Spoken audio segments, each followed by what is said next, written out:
हमार बेटा हूँ बाबूजी। अमर बेटा? हाँ बाबूजी। वाह बेटा, मैं तोला नहीं पहचाने अमर। नहीं पहचानते हैं बाबूजी। हाँ बेटा। बाबूजी मैं धनराज हूँ बाबूजी। धनराज? हाँ बाबूजी। वाह बेटा, बुद्धूराम गरीब का बेटा थानेदार। तोरे सन भोकवा। बुद्धूराम गरीब का भतीजा हवलदार। तोरे सन जोजुआ।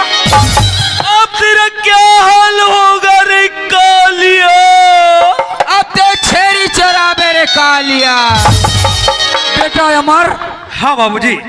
मैं हाँ बहुत बड़े गलती का हाथ में बेटा, महिला मन ला। अच्छा, लेकिन महिला मन गलत काम नहीं करें बेटा। ऐसे गलत काम नहीं करें बाबूजी। आज मोर गरीब पे लेकर ले जाके आज ते पढ़ा लिखा के कतिक बड़ वर्ती में लगा दिन बेटा। हाँ बाबूजी।